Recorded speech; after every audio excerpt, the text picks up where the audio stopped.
आज की कहानी आपको उस हवेली तक ले जाएगी जहां सन्नाटा भी सांस लेता है और दीवारें भी फुसफुसाती हैं।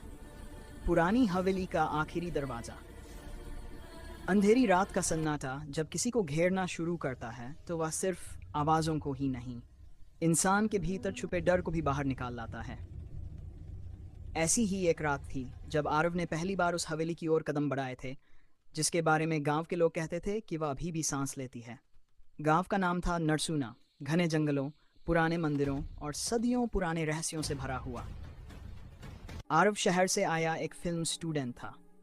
उसे हॉरर डॉक्यूमेंट्री बनानी थी और जैसे ही उसने इंटरनेट पर नरसूना हवेली का नाम पढ़ा, वह बिना देर किए कैमरा बैग उठाकर निकल पड़ा।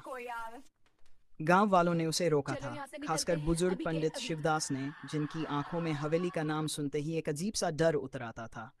लेकिन आरव हंसकर निकल गया। उसे लगा गांव वालों की बातें सिर्फ अंधविश्वास हैं। उस रात हवेली का दरवाजा खुद ब खुद खुला मिला। काला लकड़ी का विशाल फाटक जिस पर जाले ऐसे जमे थे जैसे वर्षों से किसी ने छुआ तक न हो। पर दरवाजा आधा खुला था, मानो अंदर कोई इंतजार कर रहा हो। आरव ने मोबाइल लाइट ऑन की, कैमरा चालू किया और अंदर कदम रखा। हवेली में घुसते ही उसे सबसे पहले बूढ़े गीले कपड़ों की सी बदबू आई।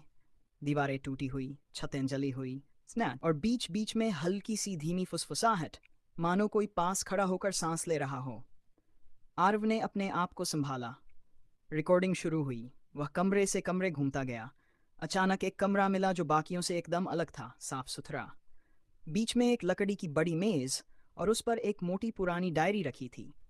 डायरी पर ताला लगा था, मगर जब उसने उसे हाथ में लिया, ताला खुद ब खुद खुल गया। पन्ने पलटे तो पहला ही नाम लिखा था, अनायरा। आरव ने भौहें सिकोड़ लीं।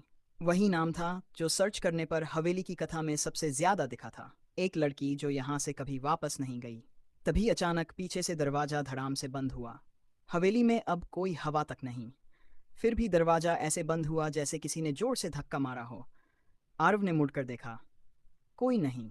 वह वापस डायरी पढ़ने लगा। पन्नों पर लिखा था, जो इस हवेली में कदम रखता है उसे बाहर जाने के लिए सबसे आखिरी दरवाजे से गुजरना पड़ता है, मगर उस दरवाजे तक पहुंचने वाला कभी लौटता नहीं। आरव हंसा। उसे लगा यह सब ड्रामा है, मगर उसके हाथ कांप रहे थे। उसने पढ़ना जारी रखा। अनायरा को हवेली ने नहीं मारा।